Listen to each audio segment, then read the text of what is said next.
Hello, greetings from the forest with the cat.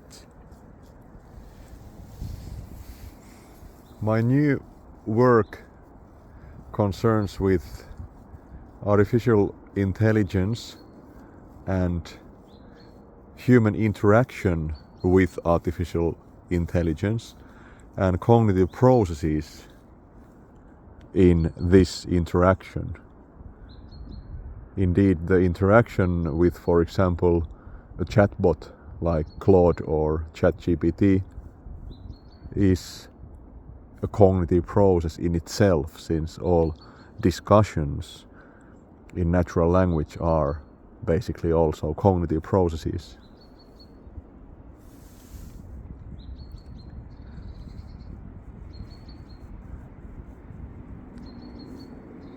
The first task that I have is to answer the question, what is metacognition?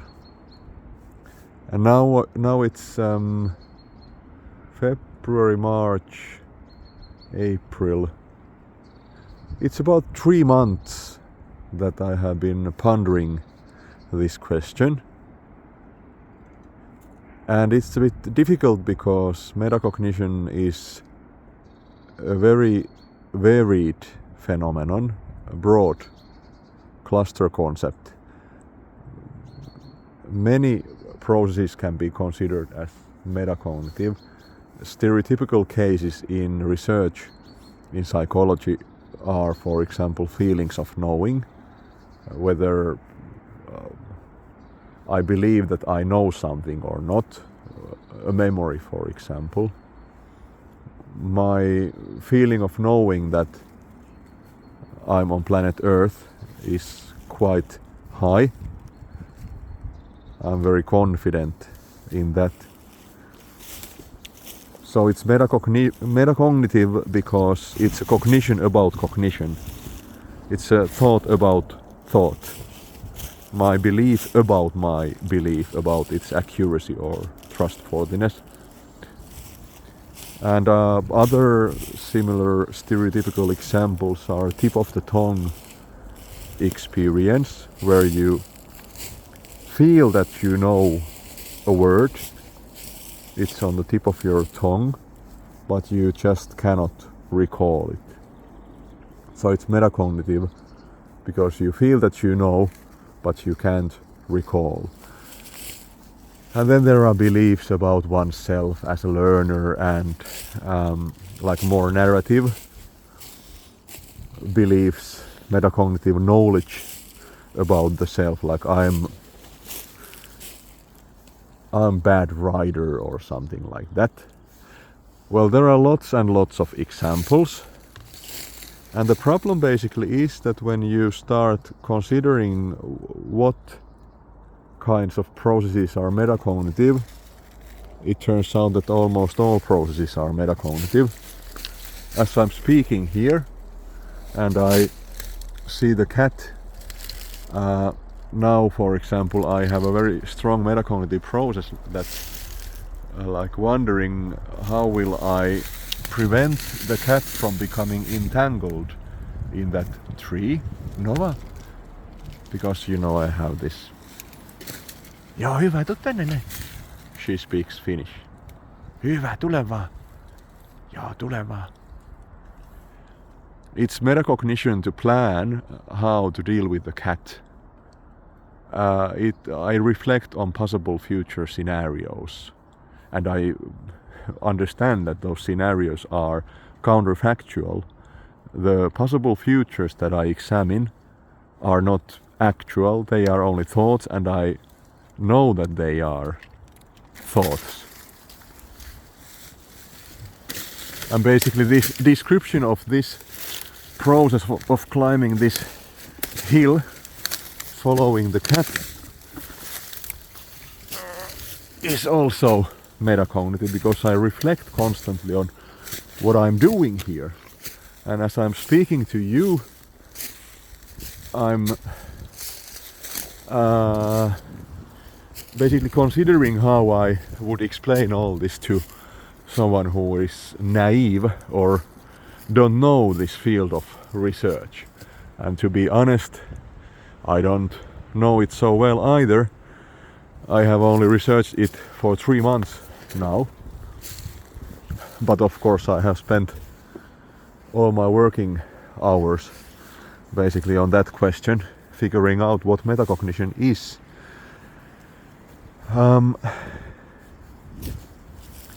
So it's almost everything. The cat is there, and I'm planning what to say next.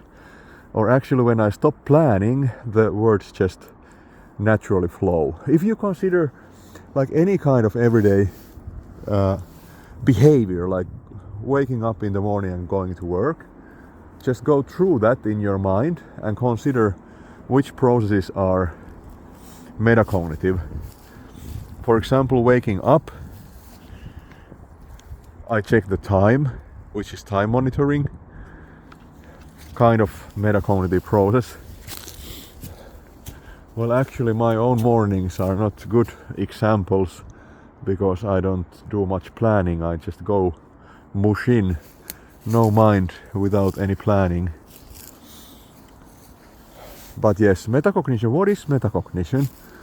That's the question I should answer. It's here like every day. It feels like it's an inseparable part of cognition. And a better question to ask might be, what is not metacognition? When you don't basically think at all, because thinking,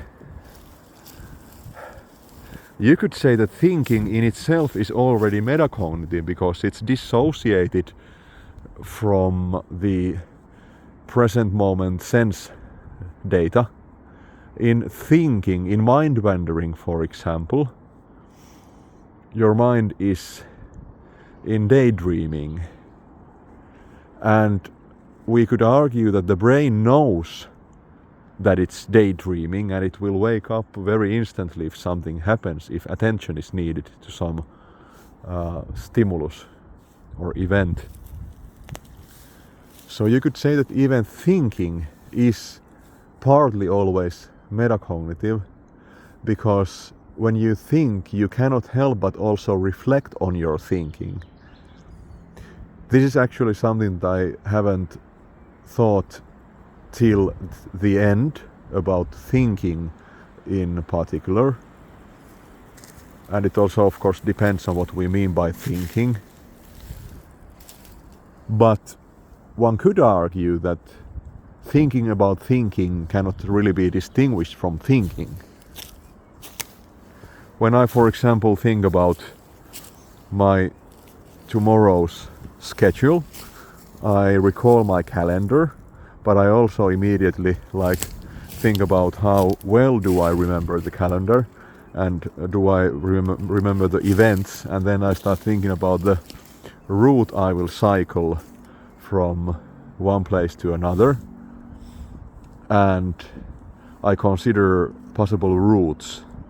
And this kind of planning is arguably metacognitive. It's also sometimes called part of executive functions in the literature, and that is correct. And you could say that executive functions are actually the other part of metacognition, because metacognition is, oh dear, now it goes there. No, vaan tuu tänne mieluummin. Oh dear, do I have to climb there? It's a bit difficult. I'm sorry, there is a pause now. I need to figure out what to do. Often it's also, I let her go loose, but then one time she escaped, or just decided to vanish, and I looked for her for 2 hours, and I was desperate. I was crying, literally I was crying in the forest, and I thought that now I have lost my cat. Then she turned out immediately. Okay, but now I can continue. planning is part of executive functions, and executive functions are about controlling your own cognitive processes, like for example the direction of attention.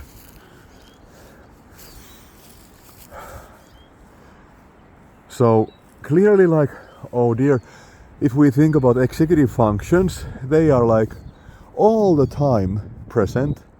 As a matter of fact, like directing attention is metacognitive, because you direct which cognitive processes are being amplified. So it turns out that metacognition is all over the place. And then I should answer, like, what is metacognition? Well, it's easier to say what is not metacognition, and it's present moment mindfulness. That's not, at least, highly metacognitive. When I'm just present in the moment, aware of what is happening right now here, then I'm just in this present moment consciousness. But that's difficult, of course, because I'm always aware of whatever is going on in my consciousness. For example, if I'm planning or reflecting on my existence metacognitively, even that process of reflection I am immediately aware of, so to speak, because I am that process of reflection. I know it through being it. But that kind of knowing is not metacognitive. So this kind of like knowing through being, present moment awareness, is not metacognition. In fact, metacognition can only be defined in relation to what it is about. So for example, metacognition about memory is meta-memory, and so on. So I should write this article about what is metacognition, and I was creating all these like dimensions of metacognition and necessary conditions like opacity. That's a central one. Like I see, for example, the perception of the cat as a perception. Or maybe it's easier because now I can see the cat through the cell phone display, and you can see it through the monitor if somebody is watching this, which I would be very surprised about. I can see this perception on the display as pixels. I can see it as a video. And then it becomes opaque, the display. I don't see through the display, I see the display. Okay? That's called cognitive diffusion. To see, well, yes, that's not yet cognitive diffusion, that's just the display becoming opaque, cognitively opaque, so that I don't see through it transparently to the cat. I see the display so that it's, as it were, opaque to so that I can see it, not just through it. Okay? And this is analogy. So our cognitions, cognitive processes, are usually transparent. We just see through them, through the reality. But cognitive diffusion means that I see the process as a process. For example, I might be angry and I see everything through the anger. I see people as, well, maybe not people as irritating, but everything seems gloomy. I just had that kind of problematic day, and then in the evening I realized that the whole day I have been like consumed by this anger, and I decided I need to do something about it, that I have this anger.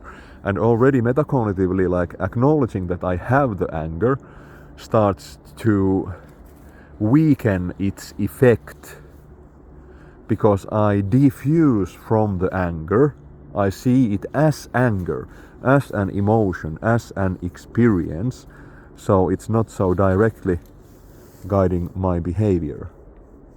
I can intervene. I have a veto right, so to speak, when there is distance between the so-called me and the object. No, distance between me and, I was going to say, the object of my perception or awareness. That is the content of consciousness, like anger. But that's actually a bit maybe problematic, because you cannot really, like, the processes are all in the same consciousness, but you create distance by creating a representation, a second order representation about the anger as anger, and that creates the distance. So it's not some mysterious self that creates the distance. Of course, there is no self, no homunculus in the brain.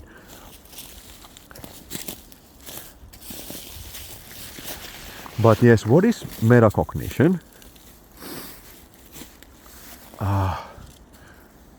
I need to keep this short, but my recent insight about this whole question, because previously I was thinking that the opacity, the cognitive diffusion, is the most central part, but then I started considering from a wider, well, like even more wide perspective, like what is cognition?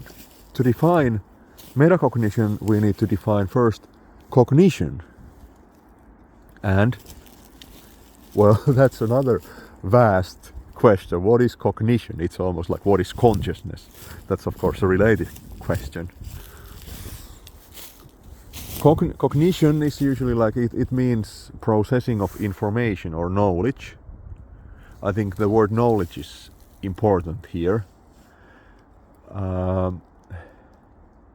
Yes, I would argue that we need to endorse some kind of paradigm, and it's obviously biology, because we are biological organisms here, me and the cat. And cognition in any organism is the business of modeling the self in the environment, because that kind of modeling enables the survival of the organism. Look how the cat jumps over the tree. Ole hyvä, Nova. Mene vaan. No, it didn't work. Okay.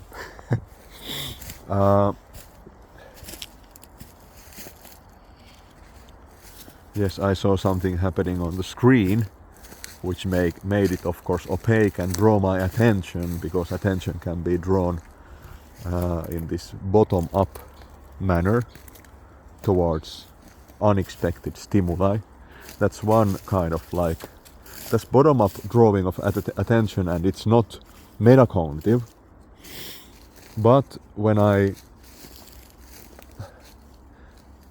consciously or effortfully draw my attention back to this talking, then it is metacognitive, because I control my attention. And what determines how I control my attention?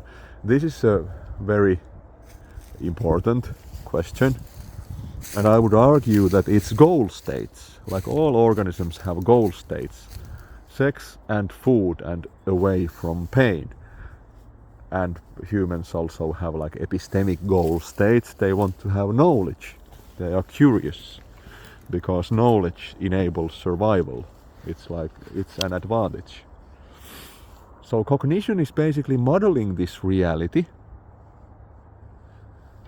or more precisely modeling the self in the environment, the body in the environment, because the body, to survive, well, evolution has selected, if you can say like that, vaguely selected for organisms that model their environment, because then they can escape threat and go towards food and so on. So that's cognition.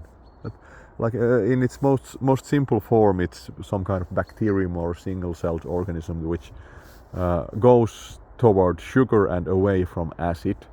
And you could argue that it has two internal states, pain and pleasure, or some kind of like avoidance and approach tendencies, which are, if they are connected to these two kinds of environment states, then it's arguably quite adaptive. And the organism needs to have some kind of minimal self-representation of its own body. For example, whether its body is going towards the sugar or away from the acid. So this is cognition in most simple terms. It could be formulated in terms of free energy principle or predictive coding, which I think is quite plausible because it's directly based on biology, how biological organisms resist entropy. They resist self-dissolution. They maintain the self in the environment. This is fundamental. So what is metacognition? It's modeling this process of modeling the self in the environment. And what is important here is that it's a process of modeling. And like all modeling, it's based on signals from the object process that is modeled. And now we get to the business of defining what metacognition really is. It's modeling about one's own cognitive states. Well, the problem is that whereas I have quite detailed and clear exteroceptive information about this cat here, I have quite limited information about my own cognitive processes. I can observe my own shadow there, my body I can observe, and that's part of the self-consciousness or self-cognition, the models about the self. But about my own cognition, älä mene sinne, tuu tänne ne. I don't want to go there because I will get stuck. Oh dear, now it's... no, that's good. Metacognition is part of self-modeling. Self-modeling usually involves the modeling of the body. But self-modeling can also include modeling of one's own information processing or cognitive processes. Like recursive self-modeling, self-regulating information processing. And it's not surprising that this is like happens a lot. It's like basic biology that organisms maintain or self-regulate. But metacognition is part of this phenomenon, but it's more detailed, more specific phenomenon, because it's exactly modeling of one's own cognitive processes. And the problem here is that our signals from the cognitive processes itself or themselves are very limited. We don't have much information about our own cognitive processes so that we could model adequately our own mind. Like, this is notoriously difficult to know one's own mind. That is in this metacognitive sense of like self-reflection. I know my own mind like all the time because it's this right here. I am this process. So in this sense I know it directly all the time, but this is not metacognitive, this is just being, this is existence. The lights are on. It's this process here, I can refer to it without modeling it. So yeah, this is how I would approach metacognition to answer the question of what metacognition is. It's modeling of one's own cognitive processes. And because the cognitive processes themselves are modelings, it's modeling of modeling. But whereas normal self in the environment or body in environment modeling is based on interoceptive and exteroceptive signals, which are quite rich in informational content. By contrast, in metacognition, the signals are often almost non-existent. We have some vague feelings of knowing or like a limited capacity to diffuse from emotional state, like see the anger as anger, or see the cat as cat perception, or see the perception as perception. That's almost impossible, of course, because I just see the cat. So metacognition is really limited, but it could be enhanced. And you could argue that like cultural scaffolding and social contexts, social interaction can boost metacognition. Like mirrors can boost metacognition, and discussing with other people, you can use them as like cognitive mirrors. Like you can test your ideas. I can test my ideas here, like by speaking to you. And of course, then comes artificial intelligence. You can use it as a metacognitive mirror.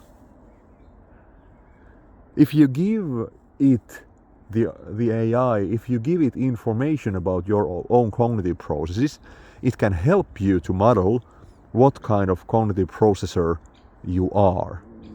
And it can help you to change your cognitive processes. But now when I say this, I feel a bit like abstract, and I don't know how that would actually go. Please note that was also, again, a cognitive process.